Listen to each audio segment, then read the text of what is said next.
रुपए गिर रहा है, महंगाई बढ़ती जा रही है। ऐसे में 2000 के नोट कहीं नहीं दिखते और महंगाई तो बढ़ती ही जा रही है। तो बताइए हम आम इंसान करें तो क्या करें? भाई आखिर चल क्या रहा है देश में? कुछ तो पता चले। सवाल तो सवाल ही बनकर रह गए, लेकिन आरबीआई के बैंकिंग सिस्टम से इतने बड़े अमाउंट कहाँ गुल हो गए?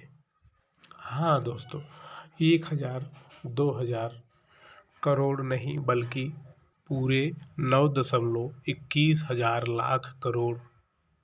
हाँ, सही सुना आपने। लेकिन अभी तक ये पता नहीं चला कि इतने बड़े सारे अमाउंट कहाँ गुल हो गए और किसके पास है। कैसे उड़ गए बैंकिंग सिस्टम से इतने सारे पैसे? आइए हम जानते हैं। आप सभी को 8 नवंबर की नोटबंदी की काली रात पता होगी। भला भूल भी कैसा सकता है आम जनमानस? सरकार ने भली नीयत से यह फैसला तो ले लिया कि हम काला धन वापस लाएंगे, क्योंकि यह हद तक भी सही था, क्योंकि जिन्होंने ज़्यादा अमाउंट में पैसे बटोर कर रखे थे वो करेंसी एक्सचेंज करने आएंगे ही। लेकिन ऐसा हुआ नहीं।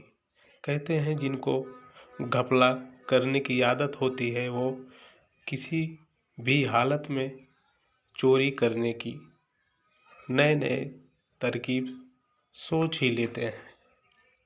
दोस्तों, लालच वह चीज़ है कि और वहीं यही भी नहीं हुआ, काला धन वालों ने अपने पैसे ऐसे लोगों को एक्सचेंज करने के लिए दे दिए जिसके पास थोड़े भी पैसे नहीं थे और उनका पैसा वापस उनके पास आ गया। पर यही हो गया कि हम आप यूं ही ये बातें आपको याद क्यों दिला रहे हैं। दरअसल ये बात जो मोटी रकम 9,12,000 का घपला है ना, वो यहीं से ही सफ़र तय करता है। 8 नवंबर 2016 को रात 8 बजे प्रधानमंत्री ने ऐलान किया था नोटबंदी का, और यहीं से शुरू हुआ ब्लैक मनी वालों का खेल।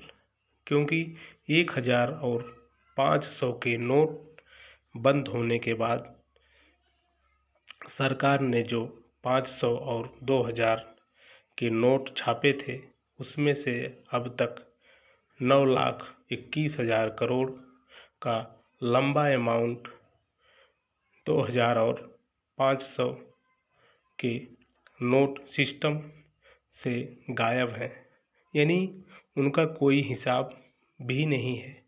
आखिर गए तो कहाँ गए? अब आपके मन में यह सवाल जरूर होना लाजमी है, आखिर 2000 और 500 के नोट कहाँ चले गए? कैसे इतने सारे पैसे गायब हो गए? सरकार को पता भी नहीं चला।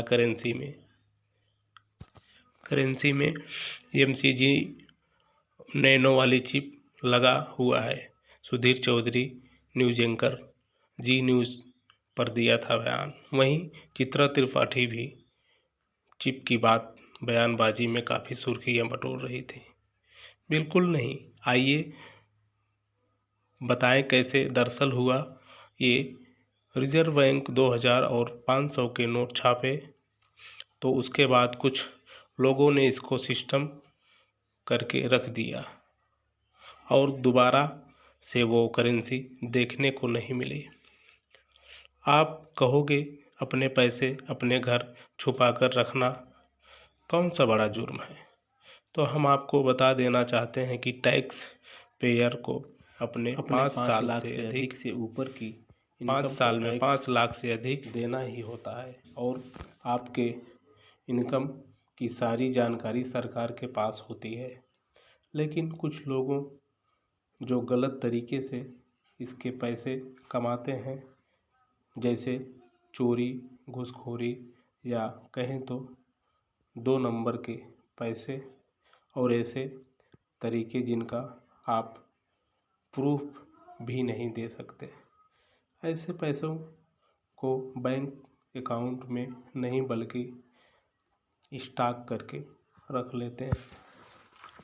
एक तरह की ब्लैक मनी, लेकिन ये घपले सामने कब आई? दरअसल यह 9,21,000 करोड़ की घपले वाली बात सामने आई आरबीआई की रिपोर्ट एनालिसिस में। आरबीआई अपने रूल रिकॉर्ड के मुताबिक 2016, 2017 से लेकर 2021-2022 तक 500 और 2000 के नोट लगभग 6,849 करोड़ करेंसी छापी थी। यहाँ क्लियर कर दें, 6,849 करोड़ रुपए नहीं बल्कि इतनी संख्या में करेंसी छापी गई थी और आज ही इसके संख्या में करेंसी छापी गई थी। आज ही इसमें लगभग 1,600 करोड़ 80 लाख रुपए आज भी गायब हैं, जिसकी वैल्यू 9,21,000 करोड़ रुपए है। वहीं जो आज गायब हैं, लेकिन यह बात आखिर पता कैसे चली? क्या गवर्नमेंट ने एक एक नोट गिनवाती है? तो बता दें, ऐसा नहीं है। दरअसल जितने भी नोट छापते हैं, 5-6 साल में लोगों का हाथ लगते लगते गलने और फटने वाली हालत हो जाती है और मार्केट में चलना मुमकिन नहीं होता। तो आरबीआई हर 5 साल में 6 साल में नोट को ख़त्म कर देती है और उसकी जगह पे दूसरी नोट को छपाई करके आम लोगों तक पहुंचवाती है, जिसकी वजह से मार्केट में पैसों का बेस बना रहता है। अभी भी इस एग्जाम्पल से समझिए, जब आप अपने कपड़े धुलने के लिए देते हैं तब सारे कपड़ों को एक साथ गिन कर देते हैं और जब वापस लेते हैं तो उनसे वापसी में गिन कर लेते हैं। ठीक ऐसे ही आरबीआई भी करती है। अब यह मुद्दा है कि 2016 के बाद वह करेंसी प्रिंट हुई थी, अब उसे आरबीआई ने वापस मंगवाई नष्ट करने के लिए। ये तो पैसे आरबीआई के पास आए कि नहीं आए, मार्केट में कहीं सर्कुलेशन में है या नहीं है। आरबीआई ने ये चोरी पकड़ी, लेकिन ये पैसे कहाँ? शायद आपको आसपास किसी व्यापारी के पास हो। हाँ, मजाक नहीं कर रहे हैं। दरअसल पिछले साल दिसंबर में यूपी के एक व्यापारी के घर जब ईडी की रेड पड़ी तब पता चला कि छोटे से इत्र कारोबारी के घर पर लगभग 155 करोड़ कैश बरामद हुआ। इतना ही नहीं जनाब, रुपए को गिनने के लिए मशीन भी लगाए थे। यह तो एक स्कैम था, लेकिन किस्सा यहीं रुकने वाला नहीं है। अभी तो 9,21,000 करोड़ रुपए ढूंढने को बाकी हैं और इसी कड़ी में पश्चिम बंगाल के मंत्री पर चटर्जी के करीबी अर्पिता मुखर्जी के घर ईडी को 50 करोड़ का कैश बरामद हुआ। इसलिए आज तक नया मोड़ लोगों के बीच ईडी का हो गया है। हम जानते हैं कि सब हम घपले का अंजाम सरकार के जांच पड़ताल कर रही है। घपला 2019 में ही हो गया था। इसी वजह से 2019 के बाद से 2000 के नोट छापना बंद कर दी थी सरकार। जो नोट अभी तक सर्कुलेशन में होने चाहिए थे, वो भी देखने को नहीं मिलते। अब तो आपको पता ही चल गया होगा कि आखिर वो नोट कहाँ गए। अब आंकड़ों के मुताबिक बताएं तो पिछले 6 सालों में 2000 के 370 करोड़ नोट प्रिंट किए गए थे, जिसमें से 54 करोड़ नोट जिनकी वैल्यू लगभग 1,09,00,000 रुपए है और इस 370 करोड़ नोट में से 102 करोड़ नोट को 6 साल के बाद आरबीआई द्वारा नष्ट कर दिया गया, जिसके बाद 268 करोड़ 2000 के नोट सर्कुलेशन से अभी तक गायब हैं। यानी मार्केट के डाटा के हिसाब में 214.2 करोड़ नोट डेटा के हिसाब से मार्केट में है। मामला यही नहीं है बल्कि 54 करोड़ मार्केट से मनी 1,00,000 करोड़ सीधे गायब हैं। अब कहाँ गायब हैं, ये बड़ा सवाल है। वहीं अगर 500 के नोट की बात करें तो 500 के नोट 1,626 करोड़ नोट गायब हैं, जिनकी वैल्यू लगभग 8,13,000 करोड़ है। इतना बड़ा अमाउंट सुनकर आप के भी होश उड़ गए होंगे, लेकिन भले ही ये यकीन करना मुमकिन हो कि इतने लंबे रकम सिस्टम से गायब है, यह बिल्कुल सच की बात है। अब आपको कुछ साल बाद पीछे ले चलते हैं, लेकिन वो आपको याद होगा मोदी जी का वादा किया था ना, उन्होंने कहा था सभी को अकाउंट में इतना पैसा डालेंगे, लेकिन उन्होंने आखिर विश्वास करना नामुमकिन है, इतने लाख करोड़ नोट सिस्टम से गायब कैसे हो गए। लेकिन यह बात बिल्कुल सच है। अब आपको सही कहा था मोदी जी ने। दरअसल एक रिपोर्ट के मुताबिक ये सामने बात आई थी कि स्विस बैंक में इंडियन करेंसी लगभग 3,000 लाख करोड़ रुपए ब्लैक मनी के रूप में जमा है। जी हाँ, ये वही रुपए कुछ लोगों जो हमारे देश से घपला करके विदेशों में जमा किए थे, इसे लाने के लिए मोदी वादा किए थे। मोदी जी ने सोचा था कि पैसा वापस लाएंगे, लेकिन अफसोस की बात ऐसा हुआ नहीं। आज हमारे देश की जीडीपी 3 ट्रिलियन डॉलर की है, जो स्विस बैंक में 3,000 लाख करोड़ रुपए जमा है। उसको अगर डॉलर्स में कन्वर्ट किया जाए तो उसकी अमाउंट होती है लगभग 4 ट्रिलियन डॉलर, जो कि हमारे जीडीपी से कई गुना ज़्यादा है। अब आप सोच ही सकते हैं, इतना बड़ा अमाउंट हमारे देश में वापस अगर आ जाए तो हमारा देश कहाँ से कहाँ पहुँच जाएगा। तो ये भी स्विस बैंक की बात, जिससे लगभग सभी भारतीयों ने दिल में उम्मीद पैदा हुई थी कि काला धन वापस आएगा, लेकिन ऐसा हो ना सका और लगे हाथ हमारे ही देशवासियों ने एक बड़ा घपला कर दिया। अभी जो 9,12,000 करोड़ का घपला हुआ, वो पैसे आखिर गायब कैसे हो गए, इसके लिए हमें करेंसी सर्कुलेशन को जानना होगा।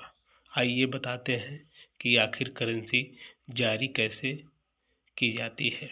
जैसे कि हम सभी जानते हैं कि हमारे देश में आरबीआई करेंसी जारी करती है और हमारे गवर्नर के सिग्नेचर होते हैं, जिसमें नोट के हिसाब से लिखा जाता है कि मैं धारक को इतने रुपए देने का वादा करता हूँ।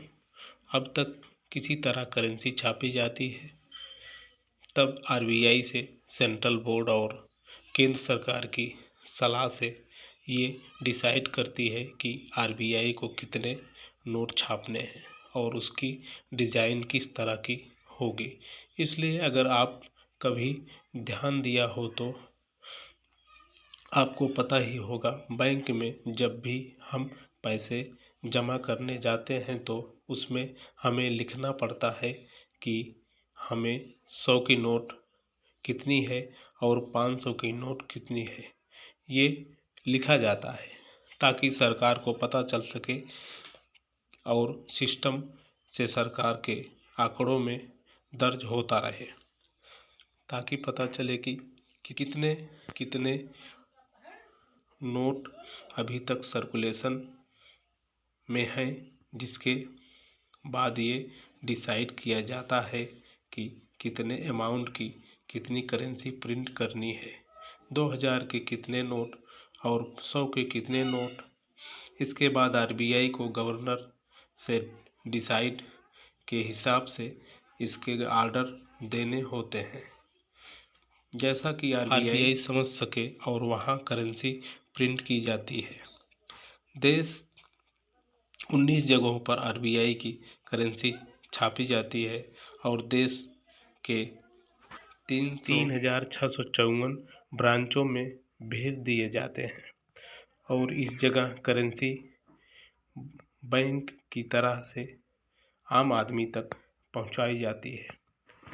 और बिल्कुल इसी प्रोसेस को साल 2017 में नोटबंदी के बाद 500 और 2000 के नोट छापे गए थे और ये नोट लोगों तक पहुंचाए गए थे। लेकिन आज साल 2022 तक आते आते 9,21,000 करोड़ नोट बैंकिंग सर्कुलेशन से कैसे गायब हो गए, जिससे 500 के लगभग 726 करोड़ नोट और 2000 के लगभग 350 करोड़ नोट, जिनकी वैल्यू लगभग हम आपको बताए दें कि 9,21,000 करोड़।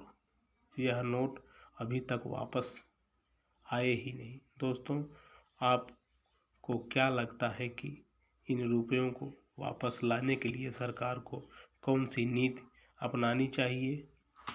आप हमें कमेंट सेक्शन में राय बता सकते हैं और साथ ही आपके हिसाब से नोटबंदी कितनी कारगर रही, ये भी कमेंट में ज़रूर बताएं।